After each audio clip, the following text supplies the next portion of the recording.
Welcome to Grand Blanc Watchdogs podcast. Your host, Lonnie Adkins. And Monica Shapiro. Thank you, Mike Kilbreth, for giving us this opportunity. We're excited to be here at Metro Flint News Talk Radio, CCN. Thanks, Mike. Okay, Monica, so let's talk Grand Blanc. What do you have for us today? I want to get right into the ambulance business. Oh, because, yes. You know, there was an incident at East Middle School where a young lady fell in cheer practice and hurt her neck, and her mother called 911 and was told it would be a while, and she was told at some point by someone that it would be 3 hours, and she ended up driving her neck injured child to Genesee, where she did have 2 fractures in her neck. So the wait time was unconscionable. They told her, a police officer told her it would probably be 2 to 3 hours. So that's ridiculous. When we talk about response time in ambulances, it's like 15 minutes is long. It's supposed to be, I'll get to the response time thing in a second, but so anyway, she's told 3 hours. Now, and that was a problem, although she was not at all angry at the township about it. She was very, she said this shouldn't happen again in her letter. Well, what's the deal with this? I mean, that's totally unacceptable. So what's the problem? What's the solution? All right, well, it goes back. They in 2023 or a little earlier maybe, they had a big agreement. The 911 consortium in Genesee County agreed that it was okay for different communities to contract with providers, and so that you could form an exclusive contract with an ambulance provider so long as they still did respond if they were the closest and most appropriate ambulance. So that means that they would respond to outline, if they happen to be the closest one to something going on, and respond to that. They wouldn't, because, oh no, we have an exclusive with Grand Blanc, we can't answer a call in Burton. They would never do that. They said they would never do that. That's why it is allowed to have an exclusive contract. They are not saying they're not going to come if they're the closest one in a neighboring community, and they're also not saying that if Patriot happens to be sitting closer to Home Depot when a guy collapses in the aisle, Patriot can go and answer that call. They're not allowed to if they happen to be the closest one. So, but they are giving us this guaranteed coverage. They would be each community that contracts with this single person, this single nonprofit ambulance company. They get a lot. They get a vast network of staffed ambulances, many, many more than Patriot Ambulance has at their disposal, and they coordinate it. If there's if a call comes in Atlas and they lose their one guy that's there and he's at the hospital for 3 hours, then they send in other units to cover where they're usually covering. That's the kind of mobilization that they can do when they are allowed to form a network in a county. So I think it's a good deal. So here we go again. This drives me crazy. So when the owners are donors, yeah. But before we get into that, so again, this makes all the sense in the world for the community. There was an incident. So why are they against this thing, Monica? Right. Why are they against it? The reason that they won't consider it. Oh, this should be good. They think it's. Dennis actually said at one meeting, both legally and morally. They don't want to put the township at risk for a lawsuit, because if a lawsuit should happen, it would be countywide. And he should know about lawsuits. Yes. The one big successful lawsuit with a payout that we've known in our time in Grand Blanc, the one is the Dennis lawsuit. First we start with the fire. Now we're on to another emergency service that really is required for the community. We're a community growing. We have a lot of kids in the school. There could be a lot of things that happen in this community. We need the best. And guess what? The best is Medstar. Medstar. And what I wanted to say is Vince Lorraine in good old Fenton Township that has us beat on every measure now, including schools. Vince Lorraine opted in with a bit. He said, "Hello, this sounds great," and here he is reporting a year later, and he's saying, "You know what? We love our contract with Medstar," says Mr. Lorraine. "We are saving money on runs, and our response time went from 14 to 7." So our average response time. I mean, the standard is 8.5 minutes, and they're consistently beating it for Fenton. So Fenton has an excellent ambulance system, not Grand Blanc. So why is Scott and Dennis against it, and what are we getting if we follow them into this? If we blindly say, "Okay, Scott, Dennis, tell us what we can get," what do they want to give us? Yeah. What they are we don't getting? Want to give us anything. Anything. So what are they? Oh, what are they? Cost me, and how is this going to affect me? And how rotten is it going to make the township? I was driving around and I was looking at all the potential wasted, all the wrong thoughts, and it makes me crazy that it's all been in their hands for so long. And one of the reasons it's such a bald and unappealing place is that these guys don't welcome great ideas from people in the community, or any ideas from people in the community. My position on emergency services is, if you look at the police, we should be, especially when it comes down to health and safety of our residents. We have the biggest general fund in the county. But if you look why don't we have the best ambulance? That's all I'm saying. And this doesn't even cost us anything. That's them being penny wise and pound foolish again and again and again. But if you look at like how the police and the fire operate, we should have an ambulance service that operates the same. Police and fire, like whether it's an extreme fire in a neighboring community, we go there, they come here. If it's an all-hands-on-deck police situation, like the church shooting or any other big events, it's all hands on deck. We should be able to broaden that net and say, hey, whatever ambulance is out there available in another community, wherever you are, fastest to respond, that's what we should Fastest to respond. We should expect that. And that's what the Medstar exclusive contracts are offering to the communities that enter into them with them. So they are happy with it. What do we have that Dennis and Scott are shooting for? So what do they want us to have? This Patriot exclusive contract?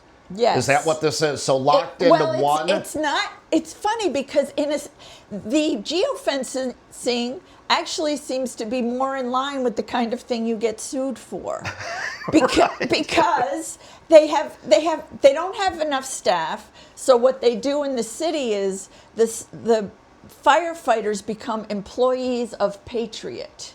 They took their firefighter salary, and Patriot is paying it for them to be to man the ambulances they have. It's a very typical thing. This company is the one Scott and Dennis prefer, and it operates the same way they do, which is stuff but no staff. Okay, so stuff but no staff. That's what they're doing with the fire station. They've got it all set up. It's this big, grandiose, inflated, ridiculous building that we're going to be staring at and grinding our teeth over for years to come. Why do we have that eyesore there? Why? Because it's something that Scott and Dennis thought was great. Okay, so that's their vision, that thing. Aside from ever since Dennis sued the community, okay, they use that term lawsuit to scare everybody, okay? No, it predates Dennis. Dennis himself used it to scare us, and it's always been out there, and it's what developers say when they want to challenge neighbors who want to fight zoning. But if all these other communities have signed on, I think that's all BS, for one. Second of all, but a good leader, a good leader in that position, if it meant being sued and taking this to court and fighting it, or being there for that girl in that school in 10 minutes or 3 minutes, I'd take that all day long. Exactly. Because that's what they're there for. That's the decision Vince Lorraine made. He's I don't sue. So I got to ask, why are they pushing so hard for Patriot exclusive?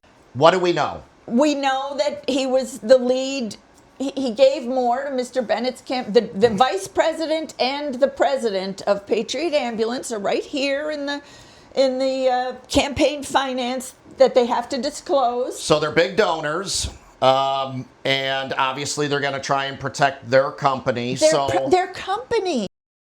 You know, our ambulance service in Grand Blanc, I don't think so. I think we need Medstar with its mega central area out there right in Mundy, where they dispatch from, and their own dispatch system that is alive.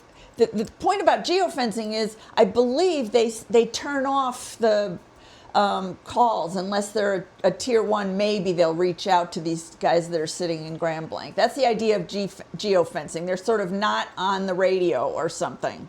I don't really get it. Why is it not an exclusive contract? What's the difference? It seems to me there's aspects of geofencing that make you more liable to lawsuit. But what do I know? I don't necessarily know that. I'm not a lawyer at all.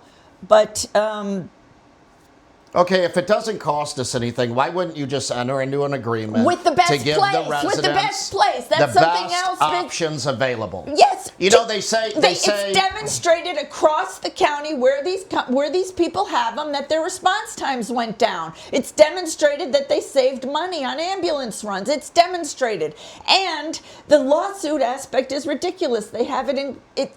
For one thing, my husband was a trauma surgeon, and he listens to all the trauma research, and one of the things they said was these exclusive contracts made everything work better in the towns, and it was coverage. It was what you wanted from an ambulance company. Well, you know what they say, right? Especially your husband's in, medical path. And he said it made it seconds everything count, right? Yeah.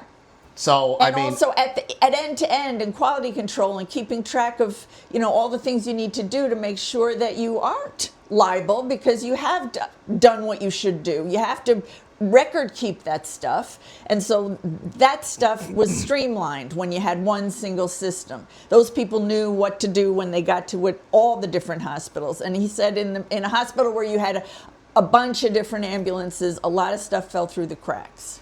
So it's obvious to me that they want to protect the Patriot business, this small business. They just want to protect. And you know this what business. They would even say? I bet they'd say, "Well, you want to encourage small business owners." You say that all the time. Well, this is a small business owner. Not when it comes to ambulance response times Monica, throughout a county.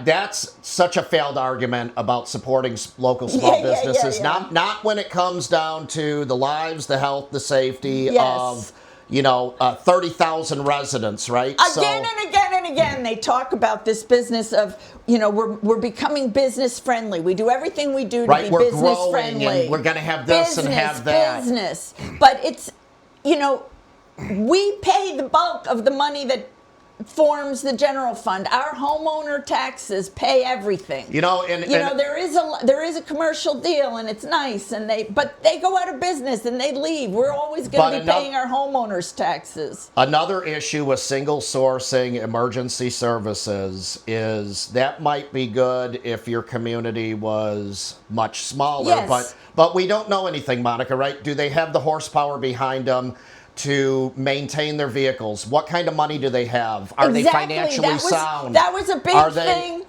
This is a big deal. Told me. He said, Medstar has 480 days worth of cash on hand at all times. They're sound through and through.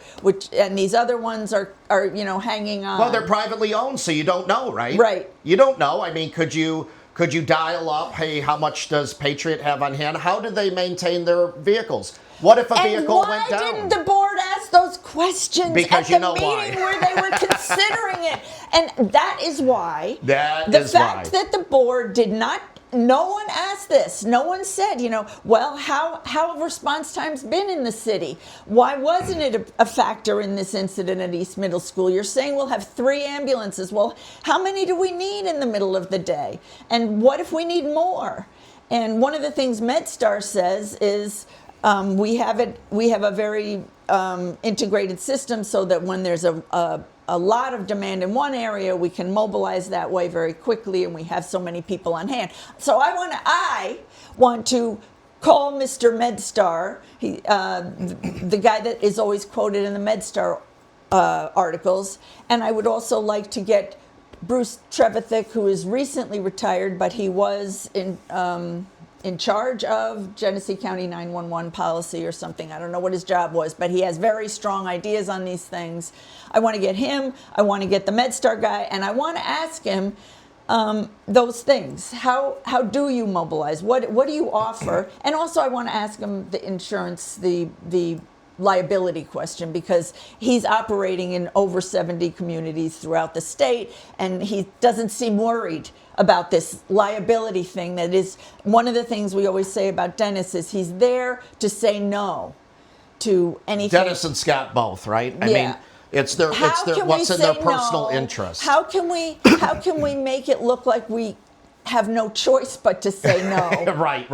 And you and know to what I throw loved? out lawsuit. You know right? what I loved?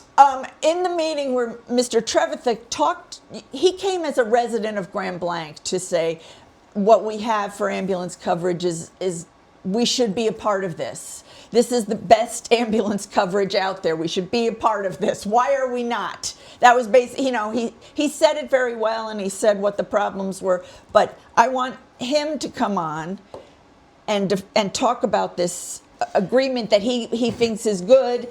And I want Medstar to come on, and I want to ask them all the good questions. But you know what, Monica? But that's what the board should have done. Why wasn't the board saying, well, Patriot, you want to be our geofencing. How many ambulances does that mean will be available to us? And they'll say like 2, plus the one in the city. We're 44,000 people. What, though? We have a lot of calls. I want to talk about this for a second here. So you had people show up to talk about this Patriot, about this ambulance thing. And, in politics, especially locally, right? Especially locally, because not a lot of people go to meetings, not a lot of people show up.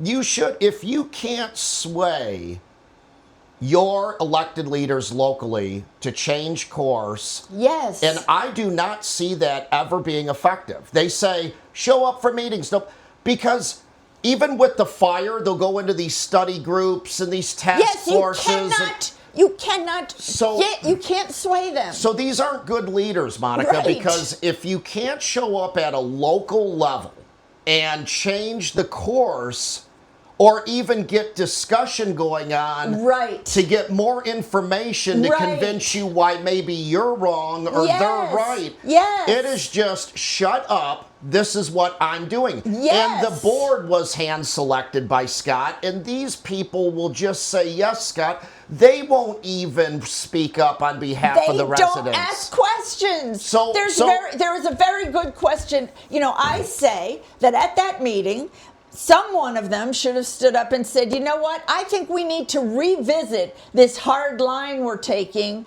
against the exclusive contract with Medstar. I think we need to revisit that. I would like to hear from the CEO of Medstar about what he would have done, how the January 5th incident could have been avoided. I would like to hear from Patriot himself, who is supposedly right there in the city, how that January 5th incident at East Middle School should have been handled. I want to hear from them. And I want them to, and the board should have asked. Sorry, I know they never like to talk about something that already happened. We can't do anything about that. You learn from the past. But if people, this happened. If people showing up Shouldn't to a meeting, happen in a community of our wealth and size. If people show up from a local community, show up to their board, and they can never get the board to change course. It's terrible. It blows me away, Monica. It blows me away. From within, the board members could have said, we would like to see sure, a presentation. Sure, because they're elected to represent and be our voice, yes, right? Yes, and they should have said, I would like to hear from this. I don't think all of the board necessarily agrees that the fear of liability is enough to keep us out of this excellent thing. Are they scared to ask questions? They've been there many years now. They can't say that they're new to this. Right. They are scared. Dennis and Scott are a scary pair. And they all are afraid. But they're not just afraid. They think they're good. Dennis good says what? massaging Just saying yes things. to everything? Oh, that brings me to something else I'd just like to mention that also came up in I haven't watched last night's meeting, folks, because I was a little late. But I watched the previous one, and I said a couple of things on that video I put out. But one thing that they discussed in that video was that they were going to have a full-time PR person because they didn't need. You're going to get me going. Oh my gosh. They didn't need anybody. So they created a job out of two jobs. There was a little half-time, part-time person working out of Dennis's office that was doing promotional videos and things. And there was also this person whose job was recreational programs at Parks and Rec. Kids programs or something at Parks and Rec.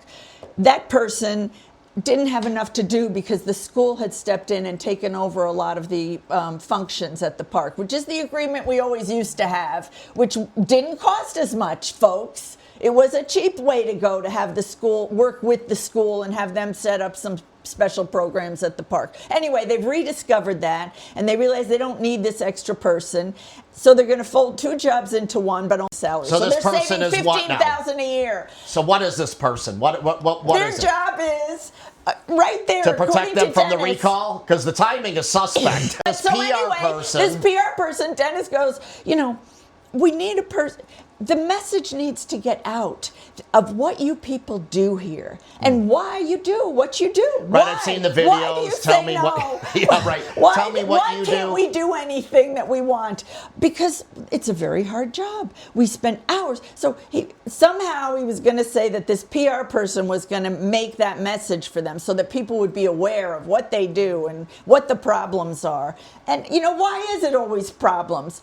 I don't understand why you're not jumping on this free thing, which is the exclusive contract with Medstar. See, it is free. Why aren't we doing it? So the PR person is supposed to explain to the community what the departments do, right? Is that the videos I'm seeing? What the assessors and then they make it really boring. So in a sense they're trying to. Our board members have to listen to presentations like this all year long. Listen, folks, you don't want any part of this township. It's boring stuff. So we're gonna, here's here's our education. It was what they call it. Grand Blanc GBU. Oh, the University, Grand Blanc University. And they apparently found 50 willing adults who were willing to come out every Wednesday night or something and learn about the township. And what learning about the township means excuses. They will learn all the excuses for why you can't have what you want. So let me ask you this. And these people patiently take that. So it looks like, other than hiring a firefighter, it looks like they did go on a small hiring spree. For this? No, I mean, we had an assistant now, right, named for Dennis. Well, no, the assistant dates back to 2023 as Dennis. He knows that somebody might notice that it's gross, that a $215,000 a year employee can't finish his duties in the amount of time allotted to him. He's got generous vacation package. He's got all sorts of stuff. Could be the fact that he's running a company on the side. Yes. But we'll get back to that. That's another good episode. I know, but exactly. So he's got an assistant now. And he gets $215,000. So he says back in 2023, this board agreed that I needed help because it was my duties were taking so much of my time. So they agreed that, and they hired an assistant. And then he goes into this thing about, townships that are run this, elected official and manager system of government. Many times those managers have 2 and 3 assistants, and I'm just asking for one. Oh my God! So he says, and nobody questioned it, probably. No. So everybody sits there and says, "Oh yes, well, only one," and the only one has done such a good job. And then he rattles off all the things that the only one has done, and it's the stuff you hope that your $215,000 is buying you from your city manager. But Dennis is. And how much is this assistant making? $125,000 a year. So it's $340,000 total. 340 grand. All right, so we got those two now, and you got a PR person. They can't balance the budget. You can't even make this stuff up, folks. Like, I don't know why in my head this doesn't make sense, but I mean, in the way they sell it, right? I can just hear Scott now in my head. Now keep in mind, you heard Dennis. He said 3. He's only asking for 1. So really, Exactly. it's a savings. I know. That's the kind of stuff they That's how always they're do. wired. That's how they're wired. And It's crazy. I know. They are fun to listen to because look at me. I'm doing my job. that I only brings me hired to- 1. That brings me to the meeting where Mr. Trevithek stood up and said, "This is a good thing. Other communities have it. I want my community where I live to have it." That was the gist of Mr. Trevithek's presentation to the board, which they sat stone-faced through. But Dennis, I think in the newspaper afterwards, was quoted as saying, Oh, yes, yes. It's as if he's saying that we failed the people of Grand Blanc, that we failed our community by not, we were protecting them from a lawsuit. It's as if he thought we failed them in some way. We did not fail them. Yes, you did. A person at East Middle School was told 3 hours when her child was injured at a cheerleading practice. That's failing your community if you can't get an ambulance over there. They gets did me. fail. That pisses me Medstar off. probably could have done it. It pisses me off to no end, Monica. What lawsuit? On what ground? What is the... Oh, that was the other thing. Scott talks about the lawsuit. He says, well, if you enter into this, the whole county becomes vulnerable to a lawsuit, which is, I think, based on somebody not getting an ambulance in time. Well, So should the family of the person at the school, should they sue somebody for not showing up? For not showing up? That seems like a more slam dunk of a lawsuit than a whole countywide program that is lowering response times. I think you're right, though. I think it's the opposite. I think if I was Patriot, I would say, wait a minute, this puts me on the hook of more liability, right? Right. Of a growing community. Can I support this? I can't support this. Right. Why doesn't he ask himself that question? So that's what I would be asking is, what is this company financially sound? How do they manage their rigs? And that was do they have enough? Do they have enough staff? So what is the agreement with Patriot? But they did not ask those questions. But what does the agreement look like? Has Patriot agreed to a certain response time? No, they have not. No agreement. It's that they'll keep 2 rigs in the whole township at all times, and that will be enough. But if 1 goes to the hospital, they're gone. They're off the grid for 3 hours. So you need more than 2. And then Scott says, well, there's the one in the city, and that'll help. But the one in the city wasn't there. But they got bogged down. They weren't talking about response times or what they were offering or how this would be better than joining into the exclusive agreement. How this would be better than joining into the exclusive agreement. Clearly, they're protecting Patriot. And we said it already, didn't we? Yep. Yeah. All right. Okay. So here we go. We have 2 big. You can't even make this up. So right off the back of a fire department issue that brought out the public in mass, right? About how we're short-staffed in the fire department. Now we take another emergency service that directly impacts the health and safety of our community, and we're giving a substandard service to our residents. Right. So where do we stand with the fire? Is that still in some task force study group? Yes. They formed a committee to study the fire department problems and issues, and I probably am talking out of turn in some way because supposedly Chief Gent gave his year-end report last night, and I missed it. I did not listen to last night's meeting because you know what? I was making dinner for my husband, and we were having a lovely time chatting. And so I did not watch last night's meeting. And it would be great not to have to do it all the time. I feel sorry for them having to go to those meetings in the dinner hour. I don't want to live like that. I almost hope the recall doesn't happen because I would give up what I had last night, folks. So anyway, at the meeting, I've only seen the one previous. They gave a little update on where they were with the fire department. What they did was they created a task force that has Scott Bennett, Dennis Limita, our treasurer, Mike Yancho, and our clerk, Dave Robertson. They formed the committee. So, and they have met several times with Chief Gent. And wait a second, that's where it kind of stopped me in my tracks. I was like, really?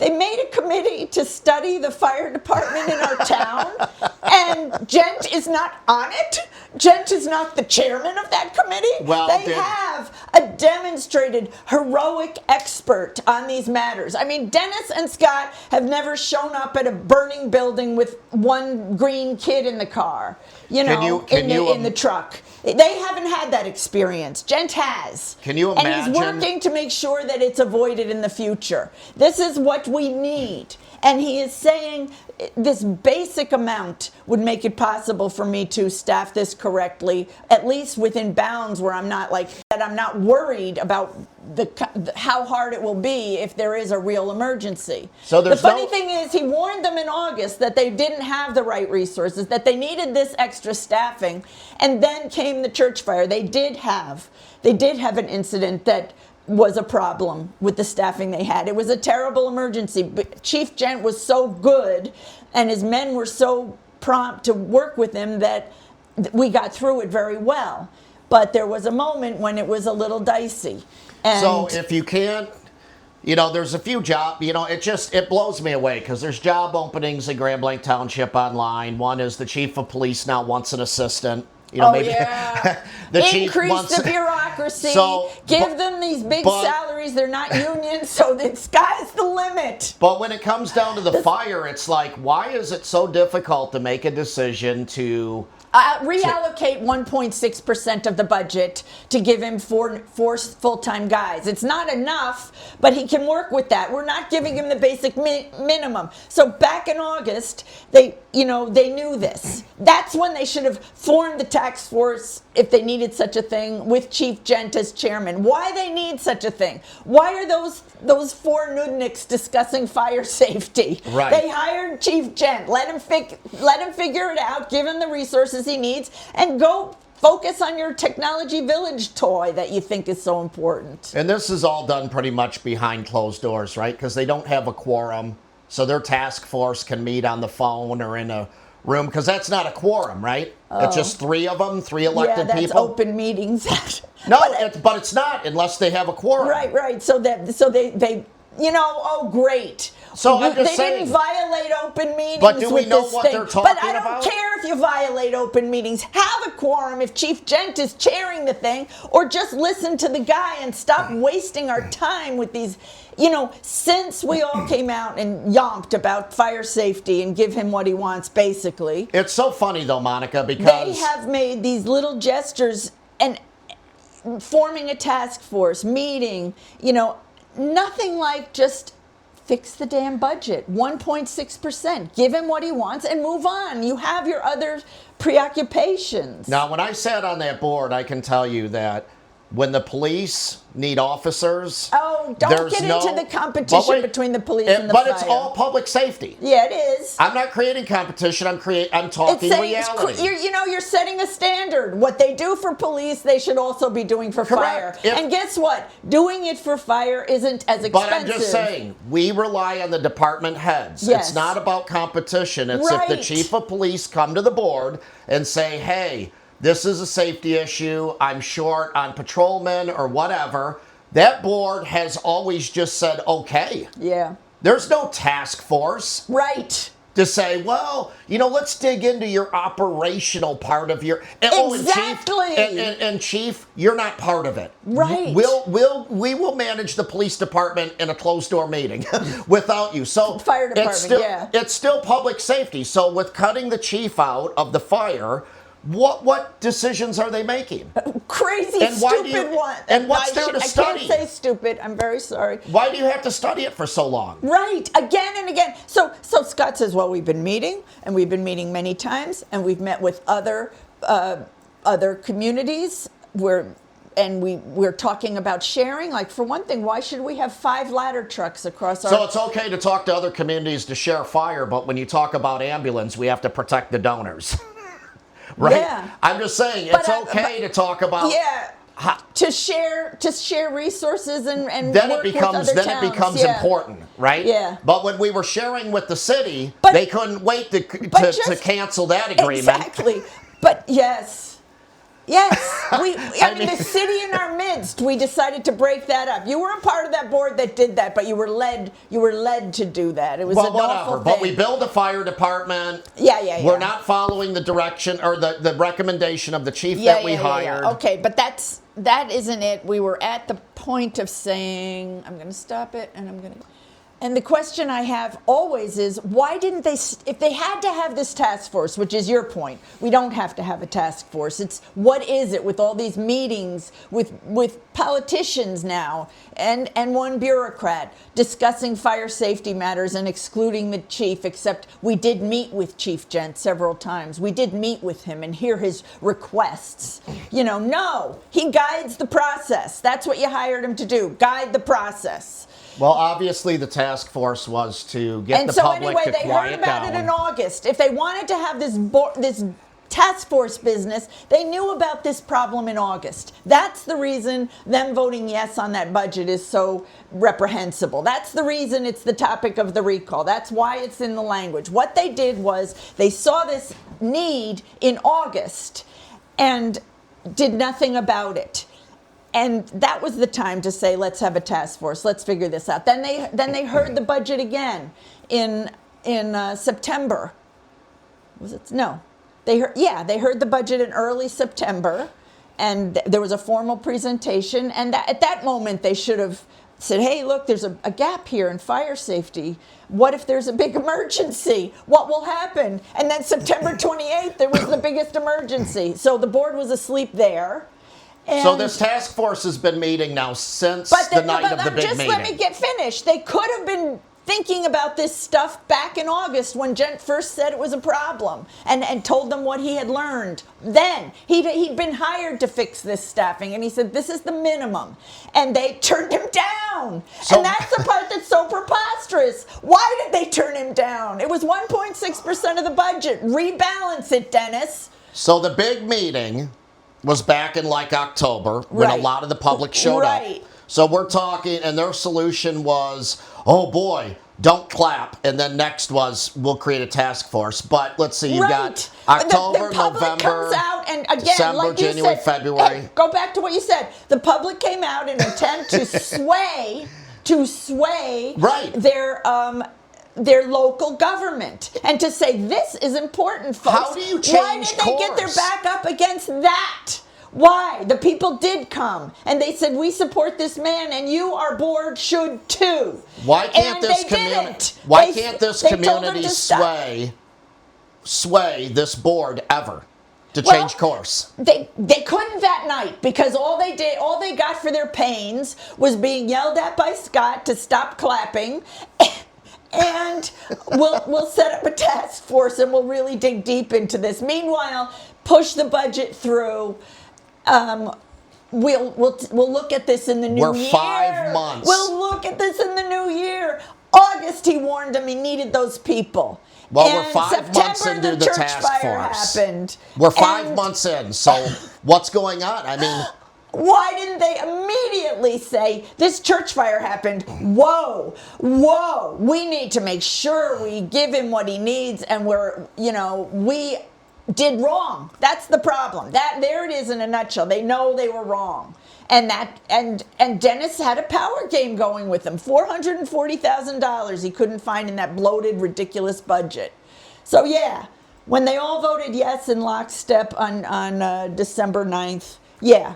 I had them. If you want them, folks, if you want to get rid of this group, there's a recall. And guess what you have to do to get rid of these people and get a better, someone else in 2 years early. Get them gone. And that's what the recall is. And we have the power.